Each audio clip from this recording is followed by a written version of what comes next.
మీకు గుర్తుందా ఈ స్కూల్లో జెండా వందనం ముంగట పోరగాళ్ళు క్లాస్ రూమ్లో మంచిగా సింగారించుకుంటారు.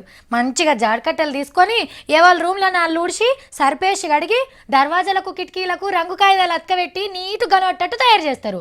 ఇక హెడ్ మాస్టర్ సారు అన్ని క్లాస్ రూములు తిరిగి చూసి ఎవరి రూమ్ మంచిగా కనబడితే వాళ్ళకి ఫస్ట్, వెనక సిరోళ్ళకి సెకండ్, ఇంకా వెనక సిరోళ్ళకి థర్డ్ ప్రైజ్లు ఇస్తాడు. దీని ఉద్దేశం ఏంది?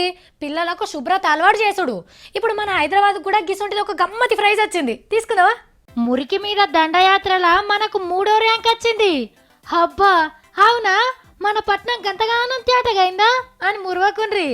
ఎందుకంటే చెత్తను ఊడ్చినందుకు కాదు, చెత్తను ఊడ్చుకోవాలి అని ప్రచారం చేసినందుకు. సెంటర్ సర్కార్ వాళ్ళు దేశంలో 500 పట్టణాలలో తిరుక్కుంటా చూసిండ్రట ఈ కార్యానికి ఎవరు ఎక్కువగా పబ్లిసిటీ చేసిండ్రని. ఇక అందులో మన భాగ్యనగరానికి 3వ ర్యాంకు భాగ్యం దక్కింది. ఇయ్యాల్సిందే మరి, పబ్లిసిటీ ఏమన్నా తక్కువ చేసిండ్రా మరి మన తానా? లీడర్లు పొరకలు బట్టి మురికిలకు దిగిరి.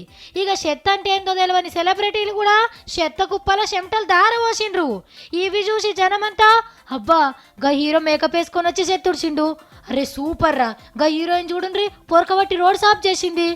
ఒక్క పారే 20 మంది సెలబ్రిటీలు జాడబడితే చెత్త గిత్త ఎగిరిపోయినట్టే అని గొప్పగా ప్రచారం జరిగే.